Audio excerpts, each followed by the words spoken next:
एक बार एक राजा शिकार खेलने गया। उसका तीर लगने से जंगल वासियों में से किसी का बच्चा मर गया। बच्चे की माँ विधवा थी और यह बच्चा उसका एकमात्र सहारा था। रोती पीटती विधवा माँ न्यायाधीश के पास पहुंची और उससे फरियाद की। जब न्यायाधीश को पता चला कि बालक राजा के तीर से मरा है तो उनकी समझ में नहीं आया कि वे इंसाफ कैसे करें। अगर उसने विधवा के हक में फैसला दिया तो राजा को सजा सुनानी होगी। यदि विधवा के साथ अन्याय किया तो ईश्वर को क्या जवाब देगा। काफी सोच विचार कर वे फरियाद सुनने को राजी हुआ। उसने विधवा को दूसरे दिन अदालत में बुलवाया। विधवा की फरियाद सुनने के पश्चात राजा को भी अदालत में बुलवाना आवश्यक था। वे राजा के पास यह सूचना किसी दूत से भेज सकता था। उसने अपने एक सहायक को राजा के पास भेजा कि वे अदालत में हाजिर हों। सहायक किसी प्रकार हिम्मत करके न्यायाधीश का संदेश राजा को सुनाने पहुंचा। वह हाथ जोड़कर राजा के समक्ष उपस्थित हुआ तथा न्यायाधीश का संदेश सुनाया। राजा ने कहा कि वह दूसरे दिन अदालत में अवश्य हाजिर होगा। दूसरे दिन सुबह राजा न्यायाधीश की अदालत में हाजिर हुआ। वह जाते समय कुछ सोचकर अपने वस्त्रों के नीचे तलवार छिपाकर ले गया। न्यायाधीश की अदालत भीड़ से खचाखच भरी हुई थी। इस फैसले को सुनने के लिए दूर दूर से लोग आए थे। राजा अदालत में आया तो प्रत्येक व्यक्ति उसके सम्मान में खड़ा हो गया, लेकिन न्यायाधीश अपने स्थान पर बैठा रहा। वे खड़ा नहीं हुआ। उसने विधवा को आवाज लगाई तो वे अंदर आई। न्यायाधीश ने उससे फरियाद करने को कहा। विधवा ने सबके सामने अपने बेटे के मरने की कहानी कह सुनाई। अब न्यायाधीश ने राजा से कहा, महाराज, इस विधवा का बेटा आपके तीर से मारा गया है। आप पर इसके बेटे को मारने का आरोप है। इस विधवा की यह हानि किसी भी स्थिति में पूरी नहीं हो सकती। मैं आदेश देता हूँ कि किसी भी हालत में इसका नुकसान पूरा करें। राजा ने उस विधवा से क्षमा मांगी और कहा, मैं तुम्हारे इस नुकसान को पूरा नहीं कर सकता, किंतु इसके भरपाई के लिए मैं पूरी उम्र तुम्हारा खर्चा उठाने तथा तुम्हारी सेवा करने का वचन देता हूँ, जिससे तुम्हारी जिंदगी सुख चैन से कट सके। विधवा राजी हो गई। न्यायाधीश अपने स्थान से उठ खड़ा हुआ तथा उसने अपनी जगह राजा के लिए खाली कर दी।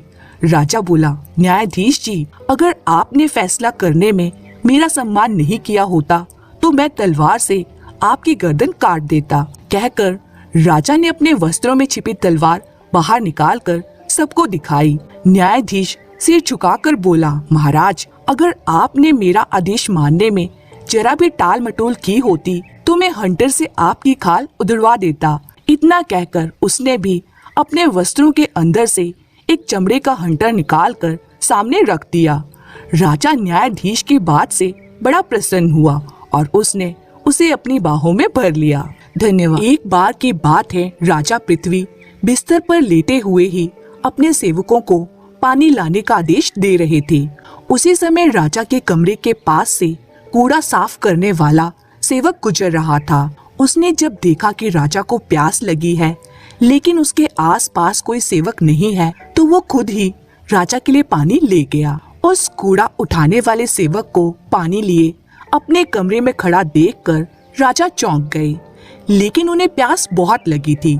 ऐसे में बिना ज्यादा सोचे समझे राजा ने उसका लाया हुआ गिलास पकड़ा और पानी पी लिया। उसी वक्त राजा के कुछ खास कार्यकर्ता उनके कमरे में पहुँचे। उन्होंने कूड़ा उठाने वाले सेवक को वहां देखते ही उसे कमरे से तुरंत बाहर जाने के लिए कहा। फिर उन्होंने कुछ देर राजा से बात की और वो भी उनके कमरे से चले गए। तभी कुछ देर बाद राजा का पेट खराब होने लगा। जैसे जैसे दिन ढलता गया उनकी तबीयत और बिगड़ गई। राजा की ऐसी हालत देखकर बड़े से बड़े हकीम को बुलवाया गया, लेकिन दवाई लेने के बाद भी उनकी तबीयत में कोई सुधार नजर नहीं आ रहा था। तभी राजवैद्य ने राजा को ज्योतिष बुलवाने का सुझाव देते हुए कहा, महाराज, लगता है आप पर मनहूस इंसान का साया पड़ गया है।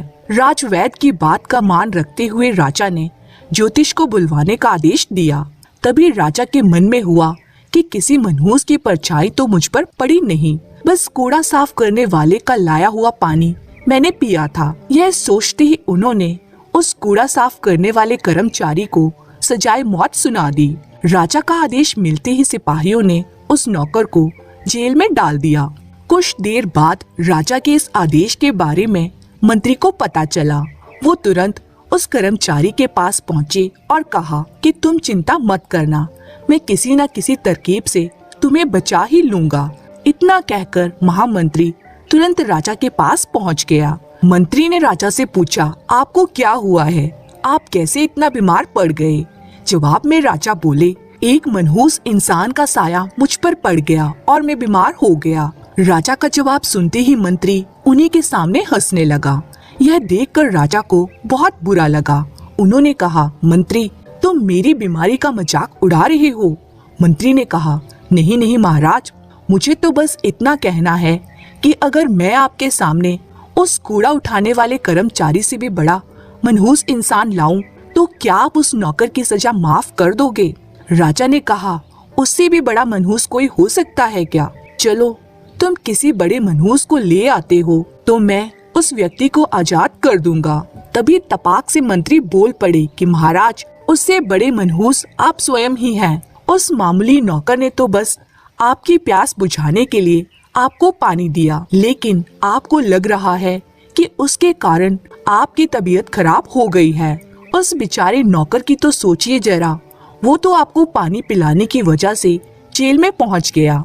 सुबह सुबह आपको देखने की वजह से उसका दिन तो छोड़िए, पूरा जीवन बर्बाद हो गया। अब कुछ देर में उसे मौत की सजा मिल जाएगी।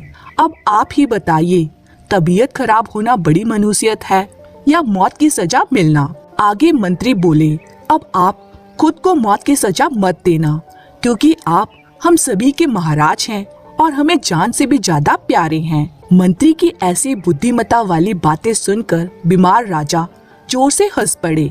उन्होंने तुरंत ही सिपाहियों को कूड़ा कचरा उठाने वाले उस नौकर को जेल से रिहा करने का आदेश दिया।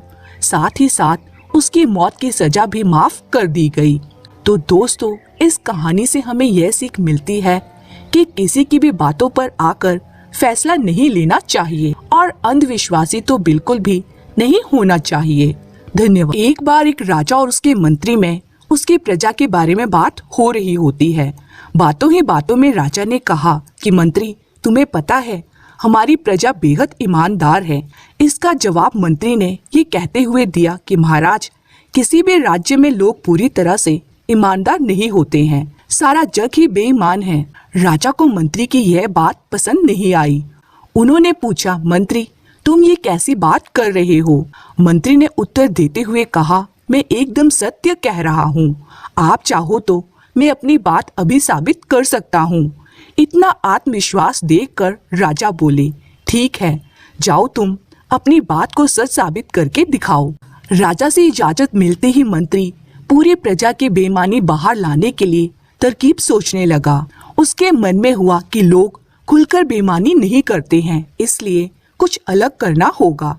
यह सोचते ही उन्होंने पूरे राज्य में यह ऐलान कर दिया कि राजा एक बड़ा सा भोज कराना चाह रहे हैं। उसके लिए वो चाहते हैं कि पूरी जनता अपना योगदान दे। बस आप लोगों को ज्यादा कुछ नहीं, 1 लोटा दूध पतीले में डालना होगा। इतना ही प्रजा की तरफ से काफी है। इस बात का ऐलान करवाने के बाद जगह जगह पर 1-2 बड़े बड़े पतीले रखवा दिए गए। इतना बड़ा पतीला और राज्य की जनसंख्या को ध्यान में रखते हुए उसमें लोगों ने शुद्ध दूध डालने के बजाय पानी मिला हुआ दूध डाला। किसी किसी ने तो सिर्फ पानी ही डाल दिया। हर किसी के मन में यही होता था कि सामने वाले ने तो दूध ही डाला होगा, अगर मैं पानी या पानी मिला हुआ दूध डाल दूं तो इससे क्या फर्क पड़ेगा। शाम तक पतीलों में दूध इकट्ठा हो गया। मंत्री अपने साथ महाराज और कुछ रसोइयों को उन जगहों पर ले गए जहां पतीले रखे गए थे। राजा ने जिस भी पतीले में देखा तो दूध नहीं, सिर्फ सफेद पानी ही दिखा। रसोइयों ने भी कहा कि महाराज, ये दूध नहीं है, ये सारा पानी ही है। इसमें मुश्किल से आधे से 1 लोटा दूध होगा, जिसकी वजह से इसका रंग हल्का सफेद है, वरना ये पानी से ज्यादा कुछ नहीं। इन सारी चीजों को देखकर महाराज हैरान हो गए। उनके मन में हुआ कि मैं तो सबको ईमानदार समझता था, लेकिन मंत्री की ही बात सच निकली। उन्होंने मंत्री को कहा कि तुम ठीक ही कहते थे, मुझे हकीकत समझ में आ गई है। इतना कहते हुए महाराज, मंत्री और रसोइये वापस महल आ गए। तो दोस्तों, इस कहानी से हमें यह सीख मिलती है कि किसी पर भी अंधा भरोसा नहीं करना चाहिए। मौका मिलने पर लोग बेईमानी करने से चूकते नहीं हैं।